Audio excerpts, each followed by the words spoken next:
할렐루야. 와, 그렇죠. 시험 기간이라서 많이 힘드셨을 텐데 우리 좌우에 이렇게 먼저 인사하도록 하겠습니다. 수고 많으셨습니다.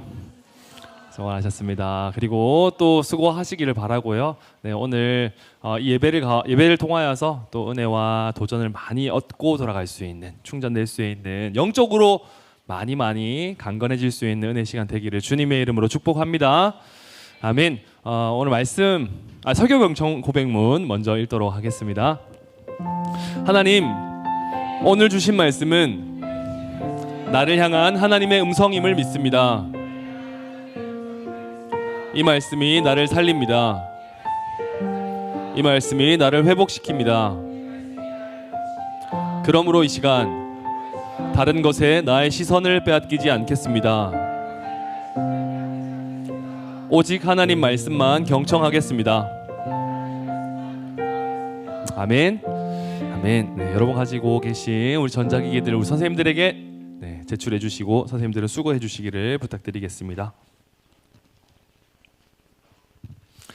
오늘 주실 하나님의 말씀은 누가복음 10장 38절에서 42절까지 말씀입니다. 우리 눈으로 보고 또 마음으로 함께 봉독하도록 하겠습니다.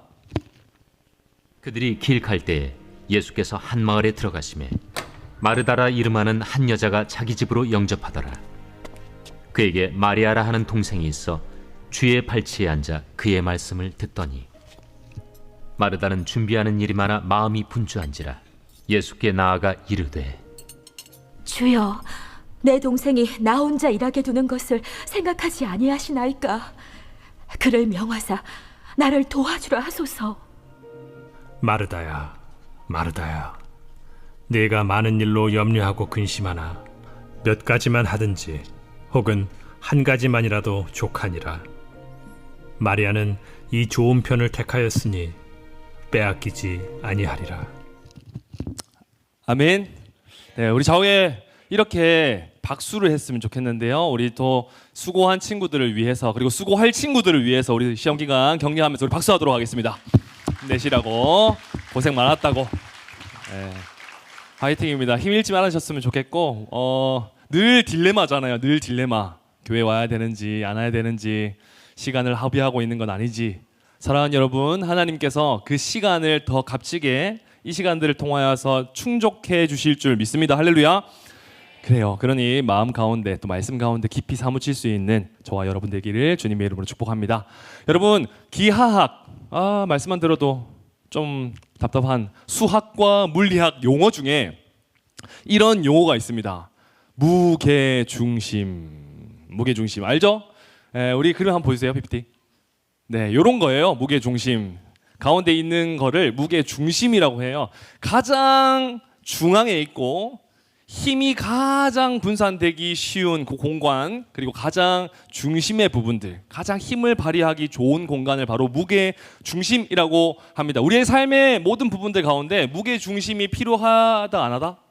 하죠. 하니까 목사님이 이렇게 이야기하는 거죠. 많은 부분 필요해요. 특별히 운동할 때도 그렇고, 여러분 공부할 때도 그래요. 그렇잖아요. 공부 예를 들어서 국어 과목부터 시작해서 막 여러 가지 과목들을 공부할 때 체력 안배를 해야 돼요, 안 해야 돼요? 해야 되잖아요. 맞죠? 듣기만 해도 스트레스 받는데.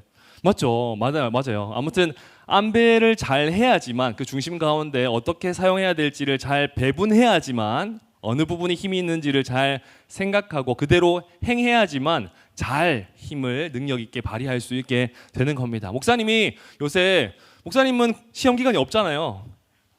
네, 노리는 거 아니고요. 네, 시험 기간 다 지나왔었는데 시험 기간이 없기 때문에 목사님 나름대로 무게 중심을 귀하게 생각하고 또 조금 깊이 생각하는 부분이 무엇인가라고 생각했을 때 운동인 것 같아요. 운동. 지금 목사님이 다시 운동을 시작했거든요. 시작했다가 안 했다가 이렇게 막 왔다 갔다 하긴 하는데, 우리 이원철 목사님께서는 늘 꾸준히 새벽기도 마치고 나서 가세요. 그래서 목사님이랑 이제 만나가지고 인사도 좀 하고 있고, 조준일 목사님은 가끔 만나기도 하고, 우리 송성 목사님은 나중에 만나게 될 줄 믿습니다.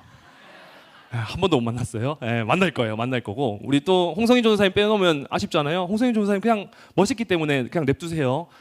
멋있기 때문에 신대원 왔다 갔다 하시면서 바쁘시니까 그렇고요. 아무튼 목사님이 운동을 하는데 운동에 참 중요한 부분들이 많이 있는 거를 많이 깨달아요. 목사님이 운동하면서도 저 잘 못하거든요. 못하니까 많이 알아보고 연구하곤 하는데 힘을 어떻게 배분해야 되는지, 무게 중심을 어디다가 탁 안착시켜야 되는지에 대해서 막 고민하기도 하고 배우기도 합니다.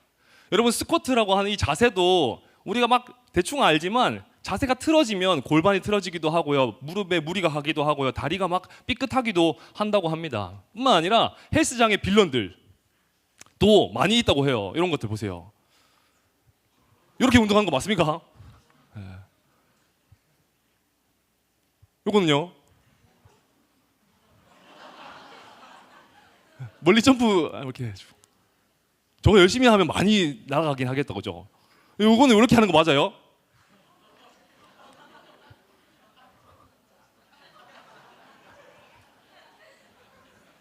저 새벽에 한번 해보려고요. 이원철 목사님이랑 같이 하면 이제 쇼츠각 나오지 않을까요? 그리고요, 시험 기간이라 가지고 진짜 이거 실제로 있었던 일인데, 시험 기간이라 가지고 대학생 시험 기간에 어떤 분은 이렇게 헬스장에서 공부를 하는 진짜 사진도 있었다고 합니다. 여러분, 운동을 할 때 물론 저게 또 운동이 될 수도 있긴 하지만 운동의 힘 그리고 중심을 바로 잡지 않으면, 안배를 제대로 하지 않으면 내가 원하는 곳 그리고 내가 기대하는 곳에다가 능력이 그리고 근육이 붙지 않습니다. 여러분, 믿음 안에서도, 영적인 부분 안에서도 힘의 안배가 필요합니까? 안 합니까? 하죠. 너무너무 해요. 오늘 말씀은 우리의 마음 가운데, 우리의 인생 가운데 어쩌면 이 중심, 무게 중심이 어디에 달려져 있어야 하는지에 대해서 우리에게 권면하고 도전해주고 있습니다. 오늘 말씀을 통해서 그 말씀 가운데 깊이 사무쳤으면 좋겠는데요. 특별히 무게 중심을 잘 다루는 사람 목사님 찾아보니까 달인이 있대요. 변남석 씨라고 해서 많은 프로그램 나오기도 하고요, 유퀴즈에도 나오기도 했는데, 이분은 그 밸런싱 디자이너 이런 표현을 하기도 하더라고요. 그래서 이렇게 너무 다 작품이에요. 이렇게도 하고요. 심지어 컴퓨터도 세우고, 오토바이도 세웁니다. 사람도 세우더라고요, 보니까.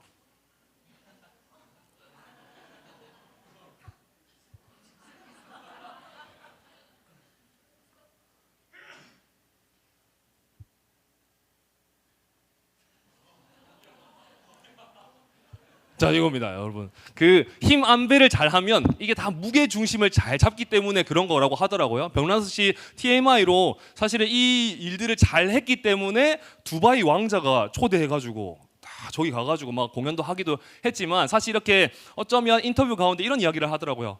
자신이 이 세상에서 가장 많이 실패해본 사람인 것 같다. 그렇잖아요. 무게 중심을 잡으려고 하다 보면은 한 번에 되면 참 좋겠지만 그 각고의 노력들도 있었을 거고 또 훈련의 시간들도 많이 있었겠잖아요. 근데 그 실패들을 딛고 무게 중심을 딱 찾으니까 위태위태해 보여도, 불안해 보여도 그게 딱 견실하게, 견고하게, 딱 단단하게 자리를 매김하고 있었다라는 사실을 우리가 알고 그리고 볼 수 있는 거죠. 여러분, 어쩌면 우리 믿음도 그래요. 믿음도 무게 중심을 제대로 안다면, 그 힘을 제대로 안배하여서 발휘하게 된다면 남들의 눈에 보기에는 위태위태해 보이고 미련해 보이더라 하더라도 그것은 아주 굳건하게 세워질 수 있다는 것을 꼭 기억하시기 바랍니다. 오늘 말씀은 어떻게 이야기하느냐에 대해서 우리가 깊이 들어갔으면 좋겠는데, 특별히 오늘 배경은 여러분 잘 아는 것처럼 마리아와 마르다에 대한 이야기에 대해서 이야기하고 있습니다. 곧 예수님을 초청해요. 예수님을 초대해서 그 집에서 맛있는 만찬을 먹기도 하고 또 좋은 시간을 가지기 위해서 초대해서 일어나는 어떤 이야기에 대해서, 내러티브에 대해서 이야기하고 있습니다. 성경은 저희가 갈 길을 갈 때에 예수께서 한 촌에 들어가심에 마르다라 이름하는 한 여자가 자기 집으로 영접하더라. 심지어 성경은 마리아가 아니고 마르다가 초대했다라고 이렇게 이야기하고도 있습니다. 이 말씀은 목사님 처음 들었을 때 이해가 되지 않았어요. 왜냐? 나중에 이야기하겠지만 또 아는 친구들은 알겠지만 언니인 마르다는 열심히 노력하거든요. 집안 청소도 하고 열심히 음식을 만들려고 노력을 많이 합니다. 열정을 가지고 노력을 합니다. 그런데 동생 마리아는 거들떠 보지도 않고 바로 예수님 오자마자 예수님 발치에 앉아가지고 막 계속 이렇게 이야기하면서 꽁냥꽁냥 하는 거예요. 목사님이 처음 이 말씀을 접했을 때는 이거 조금 마르다가 좀 불쌍한 거 아닌가? 마르다는 잘못이 없는 것이 아닌가? 라고 생각했는데 사실은 오늘 말씀이 우리에게 말씀하는 그 힘의 중심점이 있음을 우리가 발견할 수 있어야 되는 거예요. 무게 중심이 따로 있음을 우리가 발견할 수 있어야 한다라는 겁니다. 그러면 여러분 그 무게 중심은 무엇일까요? 첫째, 다 같이 읽도록 하겠습니다. 시작. 어떤 상황에서도 말씀의 자리를 사수해야 합니다. 네. 어떤 상황에서도 말씀의 자리를 사수해야 한다라는 사실입니다. 우리 39절 말씀도 한번 다 같이 읽겠습니다. 시작. 그에게 마리아라 하는 동생이 있어 주의 발 아래 앉아 그의 말씀을 듣더니. 아멘. 다시 적게끔 해드릴게요. 어떤 상황에서도 말씀의 자리를 사수해야 한다. 여러분, 마르다가 초청한 이 아름다운 환경과 시간 가운데 마리아가 행동한 것은 언니를 돕는 것이 아니라 오히려 도움이 되는 것이 아니라 예수님께 달려가서 그 발치에 앉아서 그의 말씀을 들었다라고만 말하고 있습니다. 그런데 숨겨진 의미가 있어요. 여러분, 그 당시에 발치에 앉아서 말씀을 듣는다라고 하는 뜻은 어떤 의미를 가지고 있냐면, 관습적으로 어떤 의미를 가지고 있냐면, 내가 당신의 제자의 위치에 임하겠습니다. 즉, 내가 당신의 말씀을 잘 배우겠습니다라고 하는 의미를 가지고 있어요. 목사님이 예를 들어서 우리 태산이가 배울 것이 너무 많아가지고 태산이 발치에 딱 앉아가지고 다소곳하게 앉아가지고 이렇게 듣는 거예요. 그러면 목사님이 겸손하게 태산이가 말해야 하는 것들 그리고 배우고 싶은 것들을 공감하면서 경청하면서 듣는다라는 사실을 우리가 알 수 있는 겁니다. 마리아가 그런 모습을 가졌다라는 사실을 우리가 꼭 기억해야 되는데, 두 가지 의미에 있어서 가장 중요합니다. 첫 번째는 제자가 되겠다는 공식적인 선언이었기 때문에, 목사님이 이야기한 것처럼 제자가 되겠다는 공식적인 선언이었기 때문에 발치에 앉아서 말씀을 듣는 것이 중요했다라는 사실이고요. 더 나아가서 사실은 여자가, 그 당시에 여성이 누군가 유대인의 어떤 권위자 앞에서 발치에 앉아서 그것을 듣는 것은 있을 수가 없는 일이었어요. 그 당시 상황은 그랬어요. 여자가 랍비가 되는 것은 가능한 일이 아니었기 때문이죠. 그럼에도 불구하고 이 마리아가 예수님의 발치에 앉아서 청종하였다, 경청하였다라는 사실은 이 의미를 가지고 있는 거예요. 사회적인 편견과 압박을 넘어서는 뭐가 있었다? 용기가 있었던 거예요. 잘 생각해 보세요. 여성은 그 당시에 여성은 남들의 또 모르는 사람의, 그리고 잘 알지 않는 가족과 관계가 아닌 그런 사람의 발치에 앉아서 누군가의 말씀을 듣는다라고 하는 것은 있을 수도 없는 일이고, 그리고 그것에 대한 조롱과 또 비방을 받을 수밖에 없는 행위였어요. 그럼에도 불구하고 마리아가 용기를 가지고 그 비방과 시선을 뚫고, 압박을 뚫고 그 발치의 말씀 가운데 임했다라는 것은 용기인 거예요. 마치 시험 기간 가운데 여러분 진짜 용기 내서 왔잖아요. 그렇잖아요. 예배 드리는 것이 사실은 용기가 숨겨져 있어요. 물론 어떤 마음으로 왔는지는 잘 모르겠지만 그 공간 가운데 용기라고 하는 그 작은 부분들이, 어쩌면 큰 부분들이 숨어져 있다는 것을 우리가 알 수 있습니다. 왜냐하면 이 시간이 참 귀하잖아요. 진짜 지금 이 시간, 지금 9시 32분인데요. 더 잘 수도 있고요. 더 놀러 갈 수도 있고요. 쉴 수도 있는, 게임할 수도 있는 시간 가운데 나와서 예배 드린다는 것, 하나님인 한 분에게만 집중한다는 것은 용기잖아요. 하나님은 그걸 원하시고 계신다. 예수님은 그걸 귀하게 여기신다라는 것을 우리가 기억할 필요가 있습니다. 그러니 여러분, 이 시간 가운데 시간을 들여서, 내 몸과 마음을 들여서 함께 예배할 수 있는 것이 복인 줄 믿습니다. 그걸 믿어야 돼요. 예수님께서 그걸 귀하게 여기시기 때문입니다. 그래서 여러분 보세요.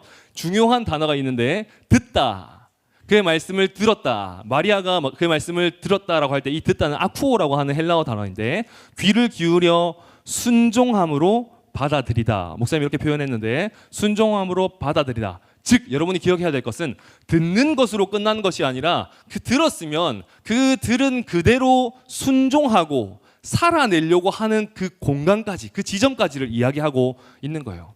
목사님이 하나님의 말씀입니다 라고 해서 같이 은혜 받읍시다 라고 해서 이렇게 권면하고 독려하고 선포하잖아요. 그러면 그냥 듣고 흘려보내는 것이 아니라 그의 말씀에 청종하여서 듣는 것은 순종으로서 그것을 이행해 나가는 것까지를 의미하는 거예요.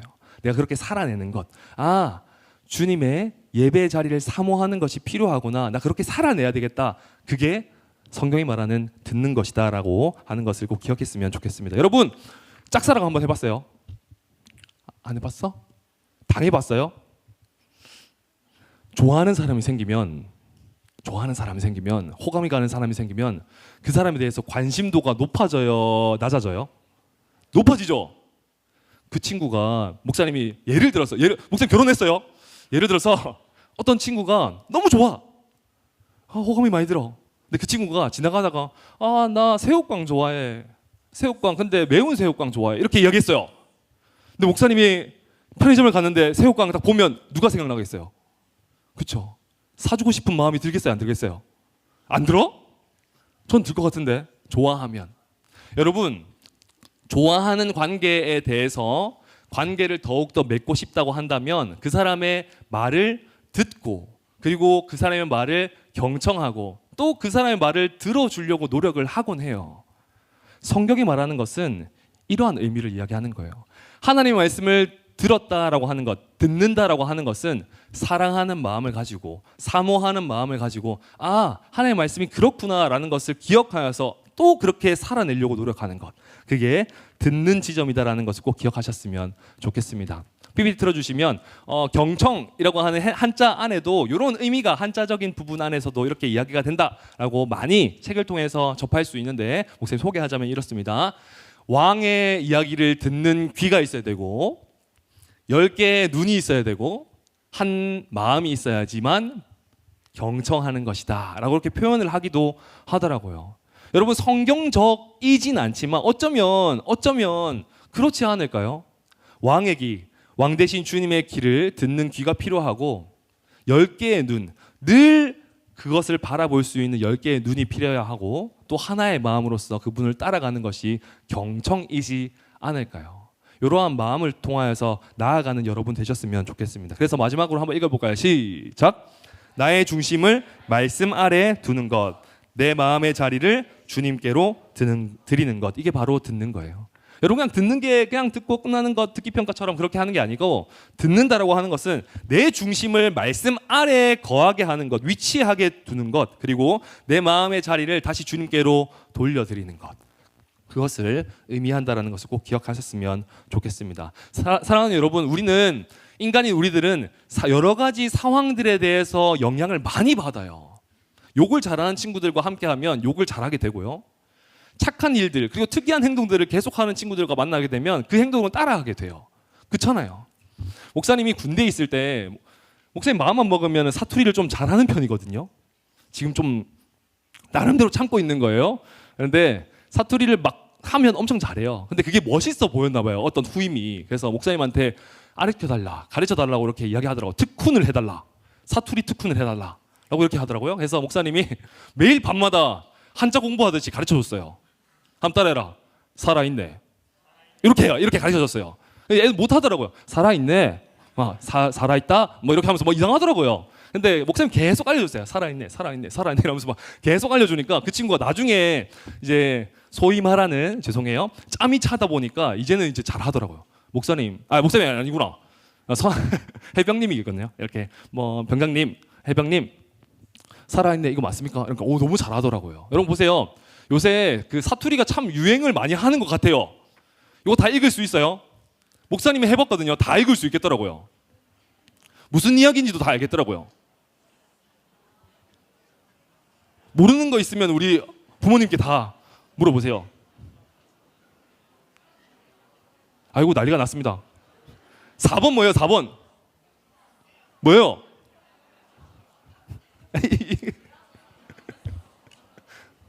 불태워라고. 불태워. 태아비라. 태아무라. 네. 자, 넘어갈게요. 여기서 이런 것도 있어요. 이렇게. 이거 우리 다 할 줄 알잖아요. 경상도만 할 수 있는 거예요. 어느 정도 높이까지 올라가는 거예요?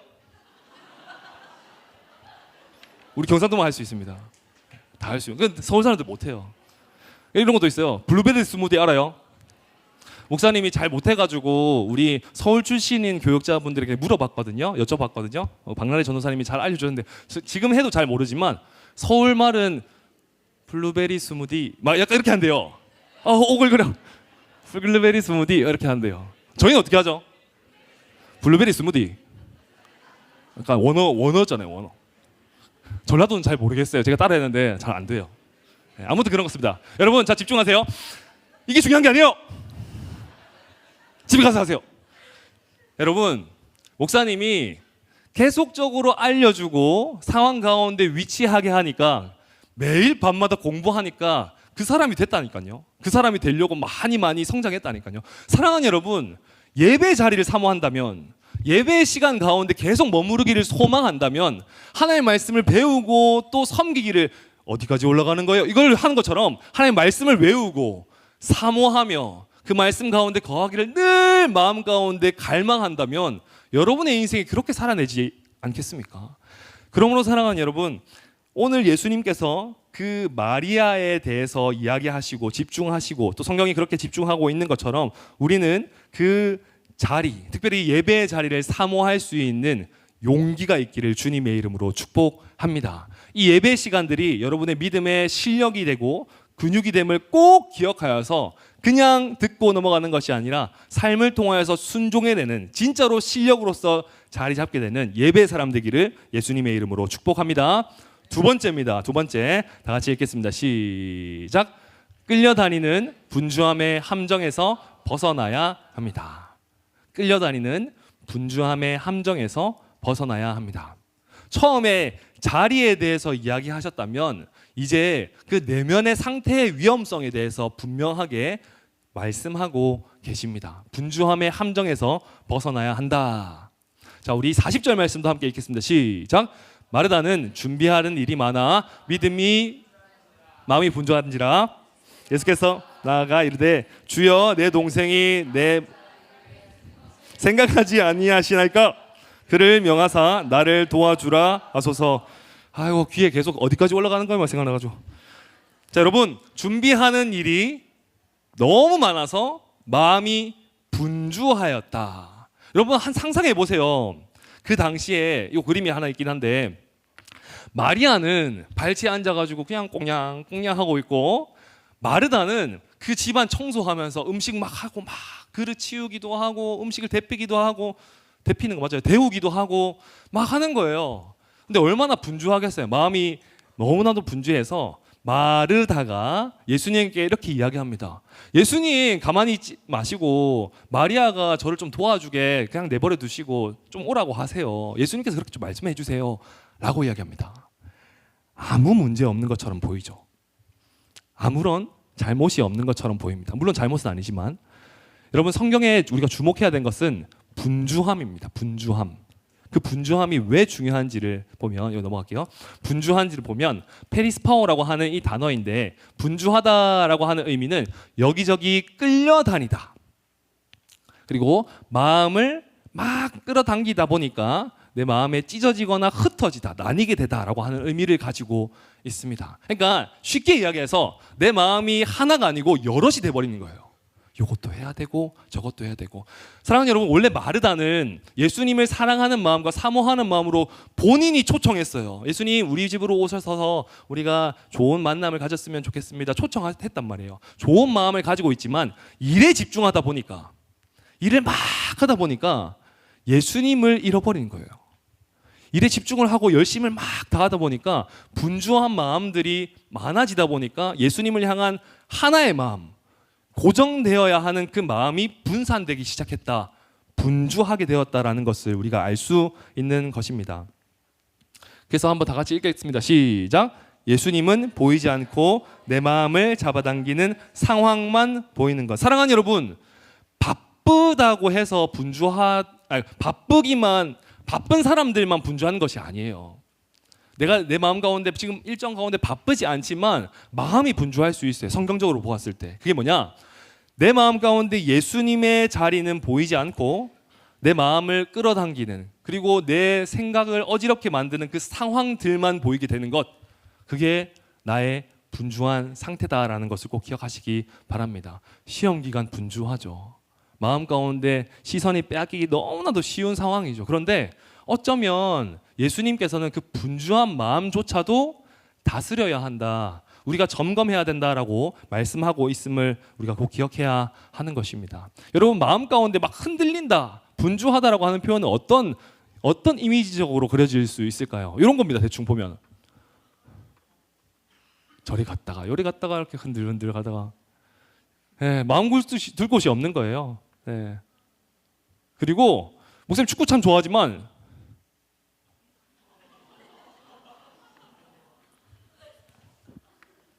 이런 겁니다. 여러분 보세요.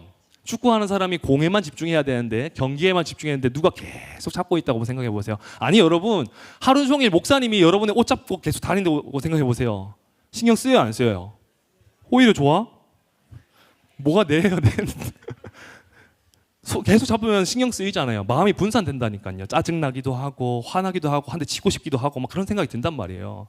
여러분, 마음 가운데 어지럽히는 마음이 찾아오게 되어서 본질적인, 우리가 흔들리지 말아야 할 그 마음이 훼손된다고 한다면 그것은 내 마음 가운데 분주함이 임하고 있는 거예요. 그런데 성경은 어떻게 이야기하나요? 그 분주함 가운데 머무르지 않기를 원하고 또 기대하고 계신다는 것을 우리가 이해하고 믿어야 된다는 사실을 꼭 기억하시기 바랍니다. 여러분 다 같이 한번 읽겠습니다. 시작.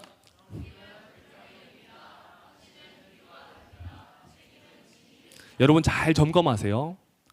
여러분의 섬김이 불평이 된다면 마음이 빼앗기고 있는 거예요. 여러분의 헌신이 누군가 비교하는 비교의식으로서 흘러가고 있다면 그것은 마음이 빼앗기고 있는 거예요.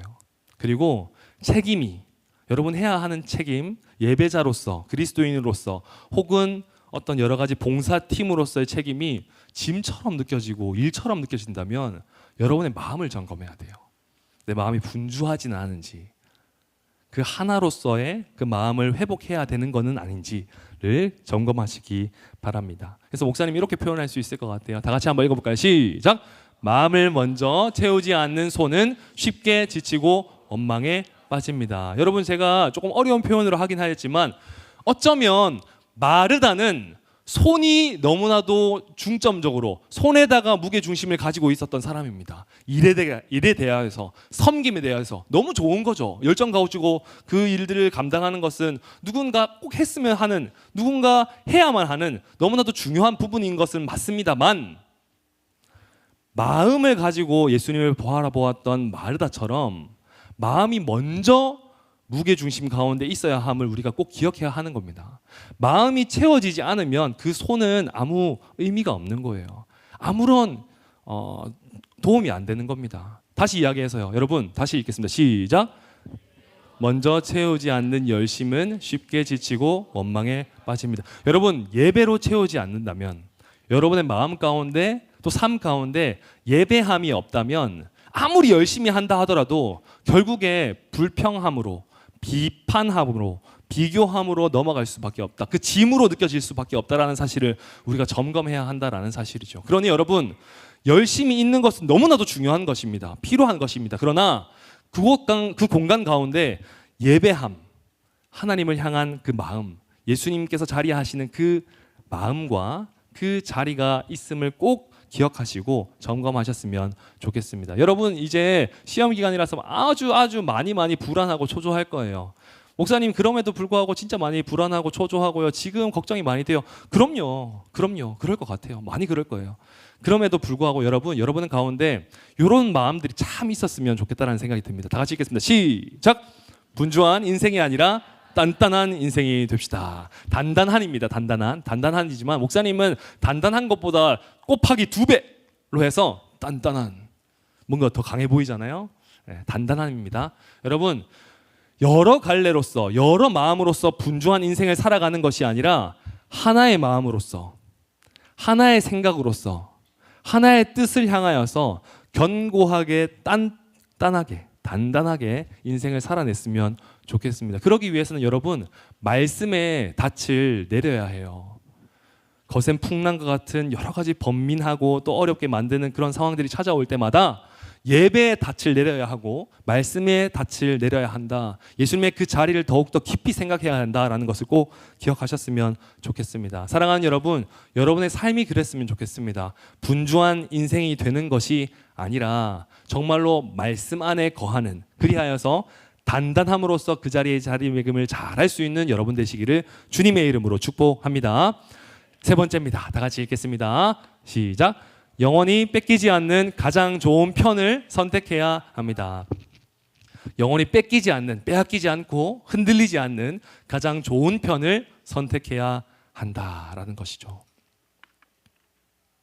우리 42절 말씀도 다 같이 읽겠습니다. 시작. 몇 가지만 하든지 혹은 한 가지만이라도 족하니라. 마리아는 이 좋은 편을 택하였으니 빼앗기지 아니하리라 하시니라. 아멘. 놀랍게도 예수님의 평가는 이렇게 되어 있어요.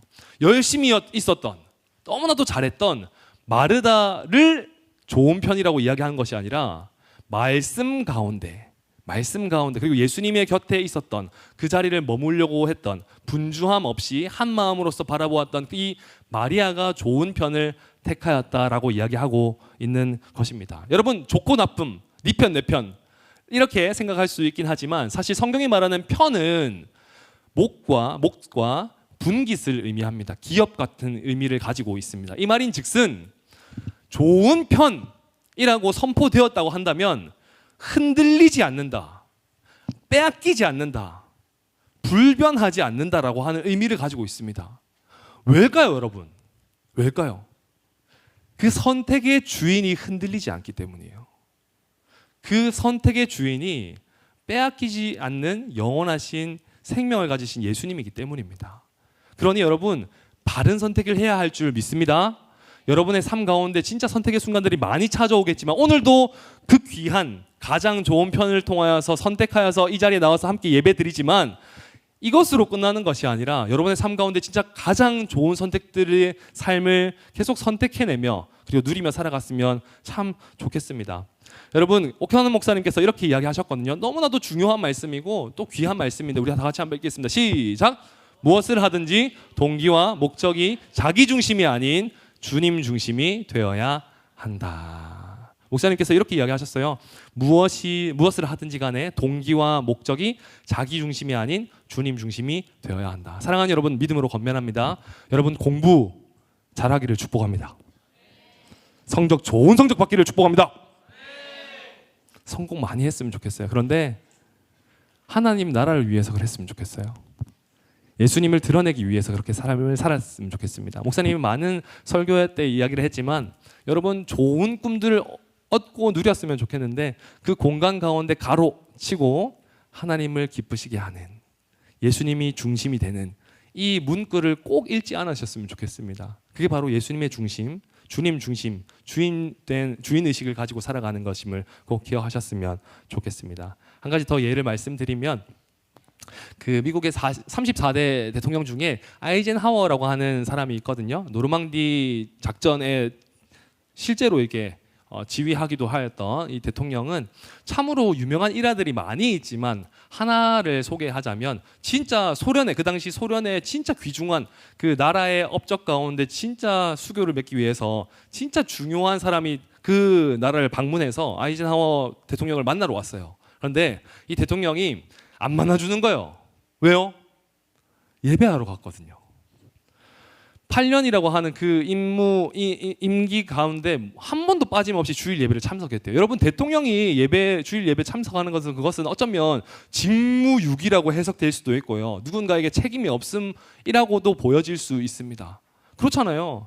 누군가에게 보기에는 그것은 미련한 것이지만 아이젠하워에게는 용기인 거죠. 그럼에도 불구하고 그의 모습들을 통하여서, 그 모든 모습들을 통하여서 모범을 보여줬고 또 겸손한 미덕들을 많이 보여줬기 때문에 수많은 사람들에게 또 존경을 많이 받고 또 많은 인기를 누렸던 사람이 바로 아이젠하워 대통령이었습니다. 그 대통령이 이렇게 이야기하는데요. 그 소련 사람을 만나지 않고 이렇게 그 사람에게 이렇게 이야기한 일화가 참 유명합니다. 예배보다 더 중요한 것은 없습니다. 아무리 귀한 손님이라 하더라도 예배보다 더 귀할 수 없습니다. 여러분, 한 나라의 대통령이라면 가장 최고 혹은 최우선의 순서에 있는 사람이잖아요. 그럼에도 불구하고 자신을 드러내는 것이 아니라 예배를 드러냈어요. 예배를요.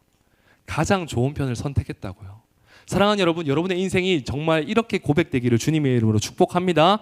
가장 좋은 편을 선택할 수 있는, 가장 좋은 편에 계신 예수님을 선택할 수 있는 저와 여러분 되기를 주님의 이름으로 축복합니다. 여러분, 말씀을 맺겠습니다. 목사님이 영상 중에 하나 이 영상을 봤거든요. 외국에 어떤 그 운동회를 해요. 요새는 운동회가 참 쉽지는 않지만 어린이 유치원에서 하는 운동회였던 것 같아요. 운동회인데 이벤트로 경비원 아저씨랑 유치원생들 혹은 또 담당 선생님들이랑 줄다리기를 합니다. 줄다리기를 하는데, 근데 참 아이러니하게도 이 경비원 아저씨가 좀 봐주면 될 것인데 찐텐으로 하시거든요. 열심히 합니다. 그런데 선생님들, 반대편에 선생님도 계시기 때문에, 어른들도 계시기 때문에 막 밀리는 거예요. 밀리다 보니까 이 경비원 아저씨가 묘책을 사용합니다. 뭘까요?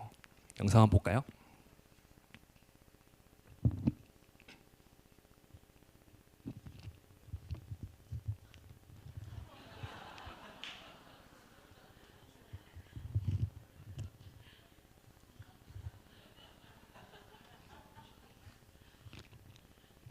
네, 짧은 동영상이지만 이해하셨죠? 네, 주머니에 있던 사탕을 꺼내가지고 이렇게 아이템전을 만드셔가지고 아이들은 이제 눈이 다 혹해가지고 이렇게 이겼던 웃긴 이야기입니다. 근데 여러분, 어쩌면 이런 설교를 준비하다가 영상을 보았는데요. 어린아이는 아니고요, 우린 경비원 아저씨도 아니고요, 이 영상 속의 주인공은 아니지만 우리의 삶이 묘사하자면 그런 것 같아요. 줄다리기 하면 이겨야 되잖아요. 줄에 집중해서 당겨야 되잖아요. 무조건. 근데 내 눈앞에 보이는 사탕과 같은 아름다운 것들, 반짝거리는 것들, 혹은 달콤하게 만드는 것들, 나를 더 안심시키는 것들, 내가 가장 좋아하는 것들을 눈에 발견하게 된다면 시선이 흔들리는 거예요. 분주하게 되는 거예요. 원래 의미가 흘러져서 다른 공간으로 거하게 되는 겁니다. 그러면 결과는 당연히 지게 되어 있어요. 물론 이거는 재미있게 되어 있는 영상이지만 당연히 지게 되어 있어요. 근데 여러분, 조금 더 경각심을 가지고 생각해 볼까요? 이게 믿음의 씨름이라고 생각한다면요, 영적인 씨름이라고 생각한다면요, 절대 놓치지 말아야 하는 줄다리기라고 한다면요. 근데 여러분, 우리는 늘 손을 놓쳐요. 눈앞에 있는 그 사탕과 같은 것들을 막 달콤하게 먹고 싶어서 달려간다고요. 여러분, 그렇지 않았으면 좋겠습니다. 진짜 그렇지 않았으면 좋겠어요. 당장 눈앞에 보이는 성적, 성공, 관계, 인기, 여러분을 흔들게 만드는 그것들이 있다면 잠깐 시선을 고정하여서, 바른 공간에 고정하여서 줄을 당겼으면 좋겠습니다. 예수님을 바라보고 붙잡았으면 좋겠습니다. 이 예배 시간이 그런 시간임을 꼭 기억하셨으면 좋겠고, 뿐만 아니라 삶이 예배가 되어서 정말로 예수님을 굳건하게 붙들 수 있는 여러분 되시기를 주님의 이름으로 축복합니다. 여러분, 목사님은 장난감을 좀 많이 알고 있어요. 왜냐하면 우리 아들이 장난감을 너무 좋아하거든. 너무 좋아하고 다 부수고 다녀요. 장난 아니에요. 부수고 먹고 깨고 으악 하고 다시 또 깨고, 장난 아닙니다. 누구 닮았는지 모르겠는데 아무튼 그렇습니다. 아무튼 장난감 중에 요 장난감을 참 좋아하는 편이에요. 뭐냐면 오뚜기입니다. 아세요? 네. 목사님 사무실에도 오뚜기가 누가 선물해줘가지고 조그만한 오뚜기가 있습니다. 근데 오뚜기는 특징이 있죠. 오뚜기가 되려면 특징이 있습니다. 뭐죠? 절대 넘어지지 않는다. 넘어지지만 다시 돌아온다. 다시 일어선다 라고 하는 의미를 가지고 있습니다. 오뚜기가 그 안에 다시 일어나는 성질이 없다면 그건 오뚜기라고 불리지 않아요. 그냥 뭐 에그몽이겠지, 킨더조이겠죠. 그렇잖아요? 근데 여러분,